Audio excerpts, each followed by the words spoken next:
À chaque année, on prend un moment, bien sûr, pour se rappeler où on en est, comment on en est arrivé là. Et puis, je dois vous dire que moi, cette année, je trouve ça un peu difficile. Je trouve qu'il se passe beaucoup de choses ces temps-ci quand il est question des droits des femmes et des filles. Il y a comme les données qu'on connaît bien, à savoir qu'il y a une femme sur 3 qui a été victime, femme et fille, victime de violences physiques ou sexuelles. Ça, c'est à travers le monde, 1 sur 3. Au Canada, c'est plus de 4 femmes sur 10 qui ont été victimes. Et bien sûr, dès qu'on parle de minorités, que ce soit les femmes autochtones, les femmes racisées, les femmes qui vivent avec un handicap et aussi les personnes avec une identité de genre ou sexuelle différente, bien, le taux augmente. Cette année, on est rendu au 14e féminicide. L'année dernière, on était à 26.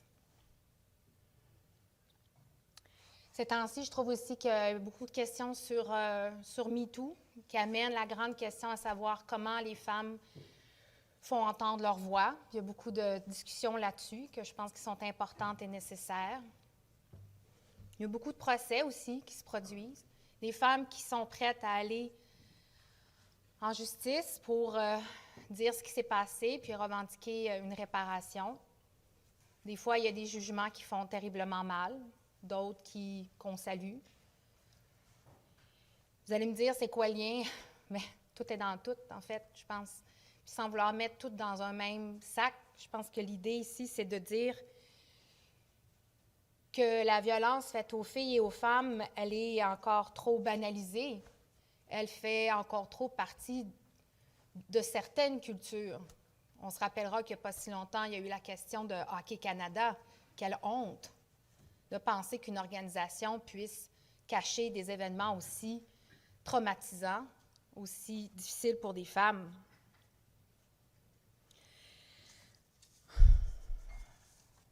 Bien, je pense qu'il faut que tout le monde fasse son bout. J'ai envie de nous inviter, nous, bien sûr, nous les élus, mais je pense que ces temps-ci, j'aimerais ça qu'il y ait un peu plus de douceur à travers tout ça. Je trouve que dans les médias sociaux, c'est difficile. Je trouve que dans les médias, c'est difficile. Je trouve que dans les éditoriaux, c'est souvent dur, c'est souvent traiter tout ce qui touche à la violence faite aux filles et aux femmes comme si c'était lisse et simple et homogène, alors que c'est d'une grande complexité parce qu'on parle d'êtres humains qui vivent des choses, qui évoluent dans la vie. Je fais juste dire qu'on devrait avoir une plus grande sensibilité aux questions systémiques qui peuvent encourager des cultures ou des façons d'être et des façons de penser et qui peuvent permettre à des gens qui sont pas bien, comme ce qui est arrivé à Polytechnique, de se dire que c'est correct d'aller tirer sur des femmes parce qu'elles sont un problème, parce qu'elles le menacent. Et ça, c'est d'une tristesse inouïe, parce qu'en fait, dans les ressources qui sont nécessaires, et j'y arrive, oui, on veut plus de ressources pour aider les gens qui ont des problèmes de santé mentale, hommes et femmes. Oui, on veut plus d'aide pour les hommes qui ont de la difficulté à gérer ce qui se passe dans leur vie, dont des séparations et autres, comme quand on appelait ça des crimes passionnels, alors que c'est des gens qui décident de tuer leurs femmes ou leurs enfants parce qu'ils ne sont pas capables de gérer. Ça demeure des féminicides, mais il faut les aider en amont. Il faut parler de la santé mentale des hommes aussi. J'ai envie qu'on travaille sur le système judiciaire pour que les victimes se sentent protégées dans leur anonymat, entre autres, puis qu'on ne remette pas tout en question parce qu'elles veulent le rester. J'ai envie que le processus de plainte soit mieux. J'ai envie qu'on parle de justice réparatrice. J'ai envie qu'on soit plus doux. C'est le mot qui me vient aujourd'hui, parce que je sais que pour les femmes, parler de la Polytechnique puis du féminicide, c'est extrêmement douloureux à chaque année. Mais je sais aussi que pour toute la société, hommes et femmes, on veut trouver des solutions, mais il faut amener de la douceur, il faut amener des nuances, il faut amener de la dignité dans les conversations qui ont lieu et qui sont absolument nécessaires ces temps-ci.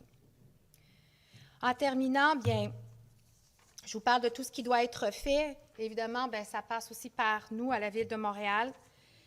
C'est les efforts qu'on ferait auprès des différents organismes et de la sensibilisation, des tables contre la violence, comment on soutient les femmes de pouvoir mieux dénoncer, mieux accompagner, de soutenir les initiatives du gouvernement provincial et celles du gouvernement fédéral.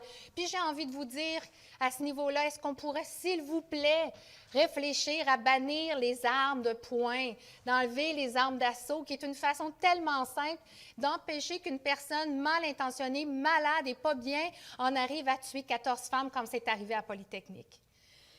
Alors, j'invite tous et toutes, bien sûr, à soutenir cette déclaration et je nous invite à faire preuve de douceur, d'accueil envers les victimes tout d'abord, puis de douceur dans nos échanges et comment on parle de celles et ceux qui ont le courage de se lever et comment est-ce qu'on avance comme société pour que plus jamais il y ait de féminicide, que plus jamais ça se reproduise. Merci beaucoup.